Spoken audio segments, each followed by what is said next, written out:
Olá, meus amigos feras, aqui é o professor Diego Assis para a nossa aula de Brasil Colônia, parte 6. Parte 1, expansão marítima portuguesa. Parte 2, pré-colonial. Parte 3, sistema administrativo. Parte 4, ciclo econômico de exploração do açúcar, exploração colonial. A parte 5 foi sobre a escravidão, o início da escravidão no Brasil, algumas visões mais gerais. A gente ainda não abordou tudo, a gente ainda precisa falar de quilombo, a gente ainda precisa falar de um monte de outras coisas. E vamos para a parte 6, que é o papel da igreja no processo colonial. Aí a primeira coisa que eu quero que vocês entendam é como se deu a relação entre o Estado inglês, estava dando aula de Revolução Inglesa também hoje na escola. Então aqui eu tenho o Estado português e a Igreja Católica. Então, primeira coisa, há uma união, um acordo conhecido como Padroado Régio. Eu queria até deixar em destaque que esse padroado ele vai durar no Brasil até depois que o Brasil fique independente. Vai durar até 1889/1891, que é quando sai a primeira Constituição leica do Brasil, né? Laica, que é de 1891. Mas isso aí é uma coisa mais para frente, eu preciso só que você lembre do acordo. E aí no acordo, a coroa portuguesa tem deveres e tem direitos. Entre os deveres, a expansão do catolicismo nas colônias. Eu já falei para vocês que sobre alguns aspectos, no comecinho da aula de hoje, é uma expansão da Guerra de Reconquista.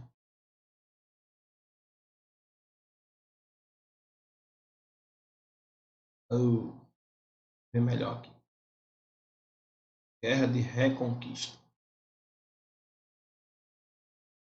Além de ser uma extensão da Guerra de Reconquista, nesse caso aqui é um processo de expansão da fé por conta do protestantismo,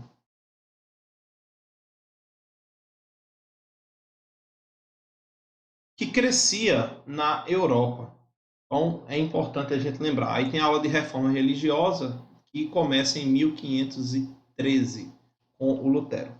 A construir igrejas e conservá-las, essa era também outro papel. Deixa eu só mencionar aqui que essa expansão é entre os índios, principalmente. Construir e conservar igrejas, tanto em Portugal quanto no Brasil, e remunerar os sacerdotes. Então aí fica a ideia de como se os padres fossem funcionários públicos.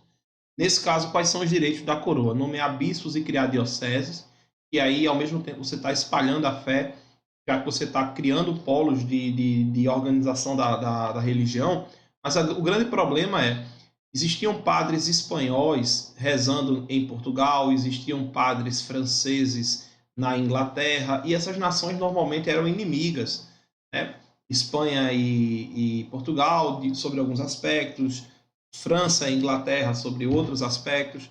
E aí, para evitar que esses indivíduos não coordenassem os seus fiéis contra o rei, aí você só vai nomear os bispos e os padres que estão de acordo com o alinhamento da política da coroa. Se tem um padre que fala mal do rei de Portugal, esse rei de Portugal vai arrumar um jeito de expulsar esse padre de seu domínio. Direito também de recolher o dízimo oferecido pelos fiéis. Uma forma de você também até remunerar e construir igrejas a depender. Então, a igreja católica local, tanto em Portugal e na Espanha existe algo parecido, na França vai ter algo parecido também, ela acaba tendo esse controle político por parte dos seus monarcas. No Brasil, então, Inquisição na colônia, isso já é no Brasil. A Inquisição só fez 2 visitas, uma delas, inclusive, durante o período da União Ibérica. Mas qual era a função da igreja ao fazer visitas da Inquisição, que é o tribunal que julga os pecados?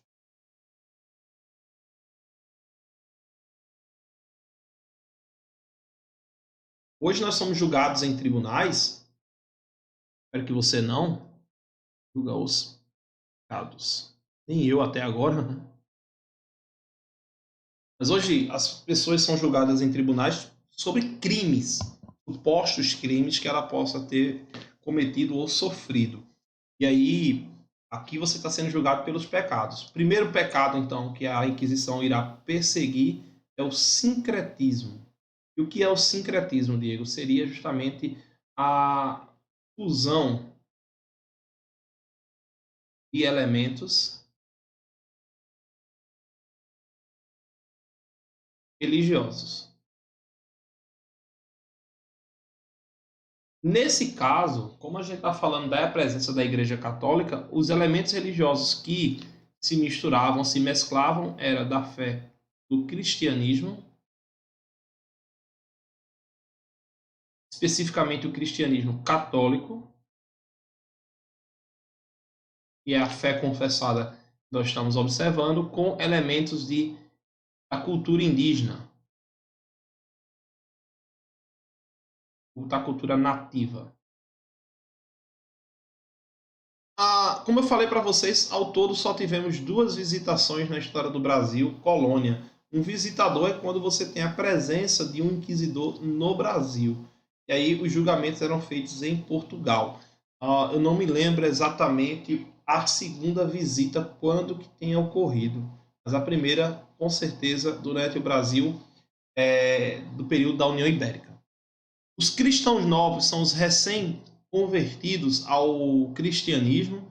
Então, muitos desses indivíduos, em sua maioria, eram judeus, se convertem ao cristianismo, mas era possível também islâmicos.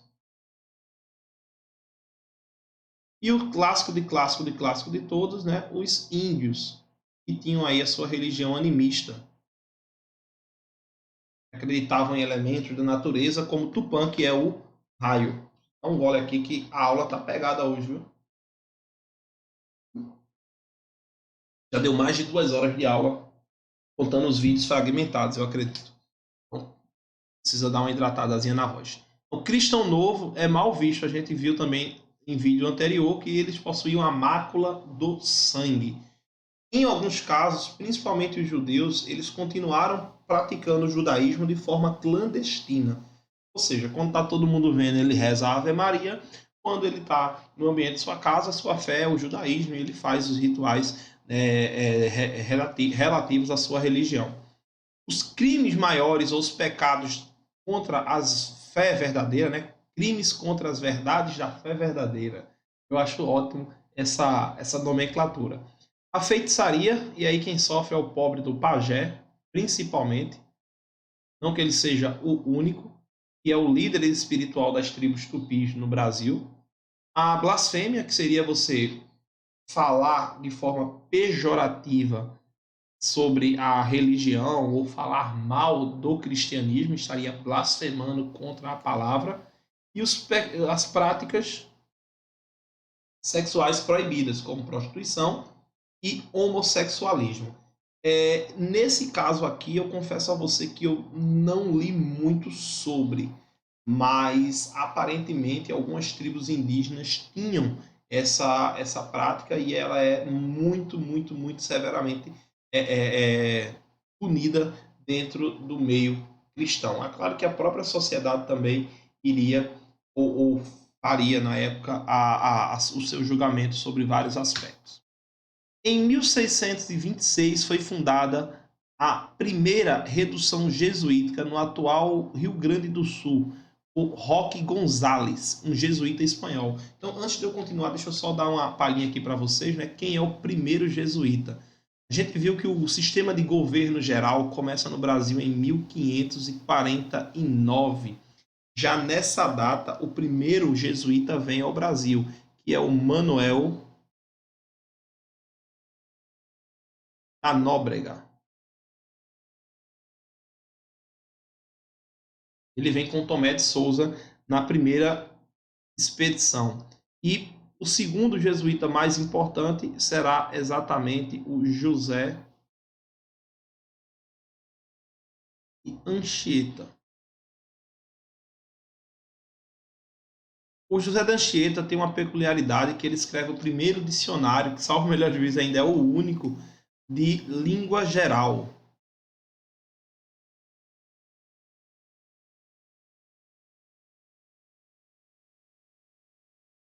O que é um dicionário de língua geral, Diego? A língua geral é o tupi-guarani, também chamado de Niengatu.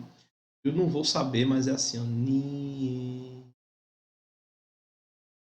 Niengatu.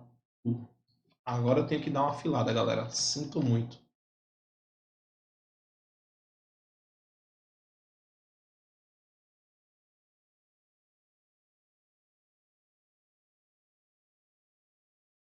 Quase que não ia. É Nhengatu, NH. Aí. Oxe. É outra.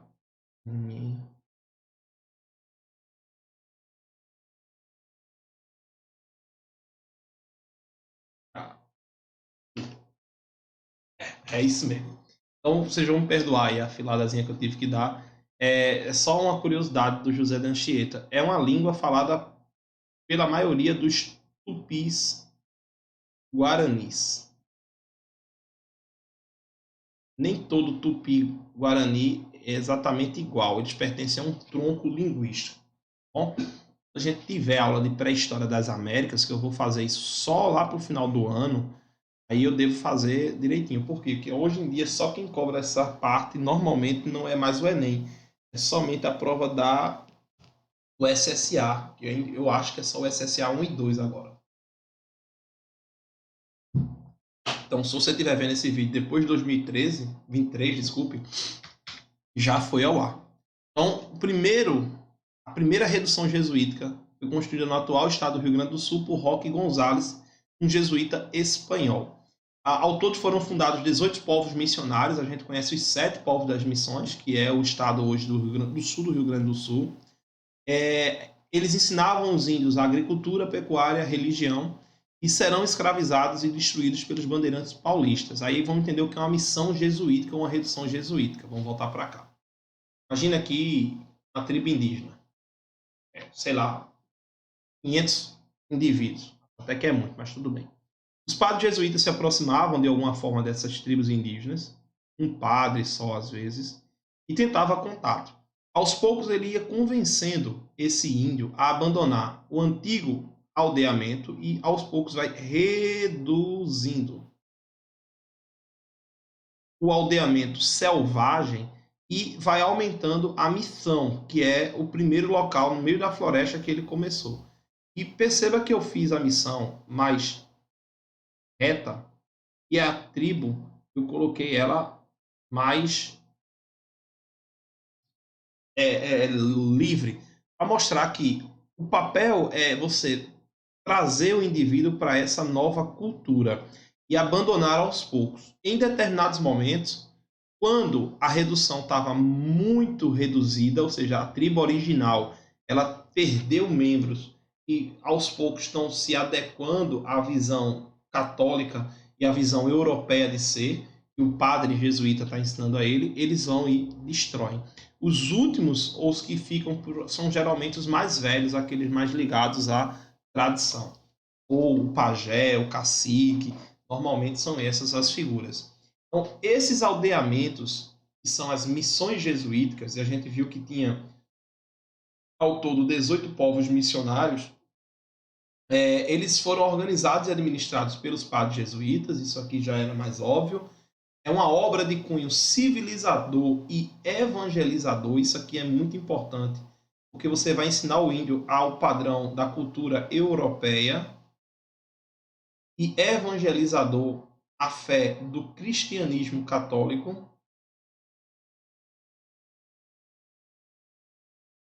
O objetivo principal das missões jesuíticas seria criar uma sociedade com os benefícios e qualidades da sociedade cristã europeia.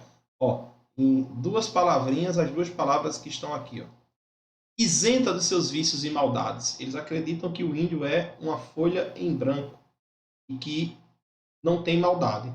Aos poucos você vai imprimindo nessa folha em branco a fé cristã. Seria essa a ideia. E foram fundadas em toda a América colonial, ao longo aí não só da América portuguesa. No sul do Brasil a gente vai ter uma zona de litígio entre a América colonial portuguesa e a América colonial espanhola. Mas isso é um caso que a gente vai ver depois. Segundo os jesuítas, os índios seriam livres por natureza, eram tão capazes quanto os europeus e uma folha em branco, como eu também já expliquei para vocês. Isso é uma missão jesuítica, veja que ela é bem organizada. Existia todo um ritual em relação à praça, em relação ao colégio, onde os índios vão aprender a vida e os ofícios do mundo europeu. É óbvio que a igreja é o prédio central, além aqui do cemitério, lavoura, o Cotiguaçu eu explico depois. Aí tem as casas dos índios, a sede administrativa, que é o cabildo, as oficinas, como vocês vão ver, eles produziam artefatos, instrumentos musicais e vendiam, que com esse dinheiro eles conseguiam comprar os produtos necessários para manter também a própria missão. Veja que ela vai virar ali uma cidade. O Cotiguaçu, vocês estão vendo aqui, ó, ele é abertinho, vocês veem aqui, ele não tem janela. Todas as janelas, se tiver, elas são para dentro, para essa área aqui, esse pátio interno. Isso porque as viúvas indígenas, elas ficavam cuidando das crianças, então era um orfanato e um local onde as mulheres, quando perdiam os maridos, iam morar. Por quê? Na cultura indígena, tupi, era normal que quando a mulher perdesse um companheiro, ela arrumasse outro, porque os guerreiros viviam fazendo guerra entre si, essas tribos. Então fica aí a ideia de que é a ideia da monogamia. O indivíduo ele tem que casou uma vez, fica com ele, com um marido só e pronto. Olha aqui, ó, de novo, a figura do Cotiguaçu. Todas as missões jesuíticas elas são muito rigorosamente montadas. E aqui eu tenho uma antiga, de novo, estou devendo sempre para vocês. Eu me lembro que antigamente eu tinha a referência aqui. Essa missão jesuítica ela nem é no Brasil, salvo o melhor juízo. Ela está ali entre o Uruguai e o Rio Grande do Sul, Paraguai, mais ou menos. Confesso a vocês que eu não reconheço aqui de cabeça. Bom? E, por último, o papel da igreja em relação à administração colonial é um papel também de conflito. Por quê? Você tem os sacerdotes versus os administradores. Aí aqui você tem o governo geral. Então, o velho da pamonha está passando aí, fica só vai vazar aqui. Você tem o sesmeiro. Além de sesmeiro, pode ter o capitão donatário. Enfim, são muitos os administradores. Então, o papel dele é firmar a ocupação, povoamento e produzir economicamente. A maioria das vezes, essas funções, esse papel da autoridade, ela entra em conflito com a figura do índio. O índio está no caminho. Aqui na América, na parte nordeste do Brasil, isso foi muito mais evidente na produção de cana-de-açúcar. Qual é o papel do religioso? É a educação, a catequese. E aí a ideia de criar um olhar de que a obediência a Deus e ao rei. A gente tem a ideia de legitimação do trono pelo altar. Só que aí, manter isso, como é que eu faço? Eu conflito com o índio e fico de mal com a igreja, eu sou administrador colonial. Isso acabava gerando diversos conflitos. Isso também é uma coisa que é gerada na Europa. Quando a gente fala de período feudal, existe essa estrutura. Quem manda mais é o senhor feudal ou o padre, ou o religioso. Enfim. Turma, essa foi a nossa parte 6. A gente vai para a parte 7, a próxima videoaula. Desejo a todos bons estudos e até a próxima.